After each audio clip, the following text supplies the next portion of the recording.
Get out ఇది ఒక horror thriller movie. 2017లో ఈ మూవీ రిలీజ్ అయింది. దీనికి ఆస్కార్ కూడా వచ్చింది. స్టోరీలోకి వెళ్తే క్రిస్ ఒక ఆఫ్రికన్ అమెరికన్ రోజ్ అనే అమ్మాయిని లవ్ చేస్తారు. వీరిద్దరు వీకెండ్ కి రోజ్ వాళ్ళ ఇంటికి వెళ్తారు. రోజ్ ఫాదర్ డీన్ ఒక న్యూరాలజిస్ట్, రోజ్ మదర్ ఒక సైకియాట్రిస్ట్. మొదట్లో అంతా బాగానే ఉన్నా తర్వాత అందరూ విచిత్రంగా బిహేవ్ చేయడం మొదలు పెడతారు. ముఖ్యంగా యంగ్గా ఉన్న వాళ్ళంతా ఓల్డ్ పీపుల్ బిహేవ్ చేస్తారు. వయసు అయిపోయే వాళ్ళను తిరిగి మళ్ళీ బతికించాలి అనేది మూవీ మెయిన్ కాన్సెప్ట్. మూవీలో అందరి బిహేవియర్ చాలా మిస్టీరియస్గా ఉంటుంది. స్టోరీలో ట్విస్ట్ చాలా బాగుంటాయి. మూవీలో కాస్త రేసిజం కూడా ఉంటుంది. సింగిల్గా చూస్తే ఈ మూవీని చాలా ఎంజాయ్ చేస్తారు. ఇది మీకు అమెజాన్ ప్రైమ్లో దొరుకుతుంది. Next movie the Babadook. 2014లో వచ్చిన ఈ మూవీని జెనిఫర్ కెంట్ డైరెక్ట్ చేశారు. స్టోరీలోకి వెళ్తే అమేలియా ఒక సింగిల్ పేరెంట్. తన 6 ఏళ్ల కొడుకు శామ్యూల్తో కలిసి ఉంటుంది. శామ్యూల్ పుట్టే సమయంలో అమేలియాను తీసుకొని హాస్పిటల్కు వెళ్తూ ఉండగా యాక్సిడెంట్ జరిగి ఆమె భర్త ఆస్కార్ చనిపోతాడు. శామ్యూల్కు చిన్నతనం నుంచి తనను ఏదో జీవి వెంబడిస్తున్నట్టు దాని నుండి తనను కాపాడుకోవడం కోసం వెపన్స్ తయారు చేసుకుంటారు.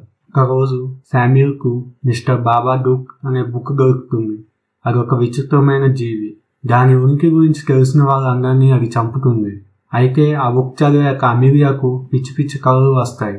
దాంతో ఆ బుక్ను తగలబెడుతుంది. కానీ మిస్టర్ బాబాడూక్ ఆమెను వదిలిపెట్టదు. దానిని ఆమె ఎలా ఎదుర్కొంటుంది అనేదే మూవీ. దీనికి IMDb రేటింగ్ 6.8 ఉంది. దీన్ని అమెజాన్ ప్రైమ్లో చూడొచ్చు. Next movie the which. ఈ మూవీ 2015లో వచ్చింది. 1630వ సంవత్సరంలో విలియమ్స్ అనే వ్యక్తి తన ఫ్యామిలీతో కలిసి ఇంగ్లాండ్లో ఉంటాడు.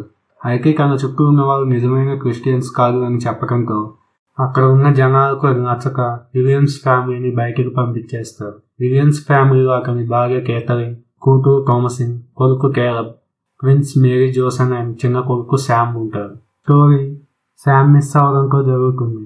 అక్కడి నుండి విలియం ఇంట్లో అన్ని మిస్టీరియస్ థింగ్స్ జరుగుతూ ఉంటాయి. మెర్సీ జోసన్ ఆడుకునే మేక పేరు బ్లాక్ ఫిలిప్. మొదట్లో థామసిన్ ఒక విచ్ అని నమ్ముతారు. విలియమ్స్ ఫ్యామిలీలో నుండి ఒక్కొక్కరు మాయం అవుతూ ఉంటారు. వాళ్ళ మేకలు అన్నీ ఒక రాత్రికి చనిపోతాయి. చివరికి మూవీ వాళ్ళ మేక బ్లాక్ ఫిలిప్తోనే ఎండ్ అవుతుంది. ఆ మేకకు ఈ స్టోరీకి ఉన్న సంబంధం ఏంటి అని తెలియాలి అంటే ఈ మూవీ చూడాల్సిందే. ఇది మీకు అమెజాన్ ప్రైమ్లో దొరుకుతుంది. Next movie it follows. Jay అనే అమ్మాయి ఒక అబ్బాయికి బెడ్ షేర్ చేసుకుంటుంది. అతను జేకి ఒక శాపం అంటిస్తాడు. దాంతో ఆమెను ఒక విచిత్రమైన శాపం వెంటాడుతుంది. అప్పటి నుండి ఆమెను హాఫ్ నేకెడ్గా ఉన్న ఒక దెయ్యం ఫాలో అవుతుంది. అయితే దానికి జే చనిపోవడం కావాలి. అది ఎవరి రూపంగా అయినా తీసుకుంటుంది. ఆ శాపాన్ని వదిలించుకోవాలి అంటే జే మళ్ళీ వేరే వాళ్ళకి బెడ్ షేర్ చేసుకొని వాళ్ళకు ఈ శాపాన్ని అంటించాల్సి ఉంటుంది. ఇది ఒక అడల్ట్ మూవీ. హారర్ ఎలిమెంట్స్ బాగుంటాయి. ఇందులో కొన్ని ట్విస్ట్ కూడా ఉంటాయి. దీన్ని మీరు నెట్ఫ్లిక్స్లో చూడొచ్చు. IMDb రేటింగ్ 6.8 ఉంది. Next movie the descent. ఈ మూవీ 2005లో రిలీజ్ అయింది. జూనో హస్బెండ్ అండ్ డాటర్ 1 సంవత్సరం క్రితం యాక్సిడెంట్లో చనిపోతారు. జూనో తన 6 ఫ్రెండ్స్తో కలిసి ఒక కేవ్కు అడ్వెంచర్ కోసం వెళ్తుంది. గుహ లోపలికి చాలా దూరం వెళ్ళాక గుహ మొత్తం మూసుకుపోతుంది. వాళ్ళ దగ్గర ఉన్న ఫుడ్ అంతా అయిపోతుంది. వాళ్ళ పైన విచిత్రమైన జీవులు దాడి చేస్తాయి. ఆ తర్వాత అక్కడి నుండి వాళ్ళతో ఎలా తప్పించుకున్నారు అనేదే ఈ మూవీ. మూవీలో సస్పెన్స్ చాలా బాగుంటుంది. దీనికి IMDb రేటింగ్ 7.2 ఉంది. అమెజాన్ ప్రైమ్లో చూడొచ్చు. ఈ వీడియో కనుక నచ్చితే లైక్, షేర్ అండ్ సబ్స్క్రైబ్ చేసుకోండి.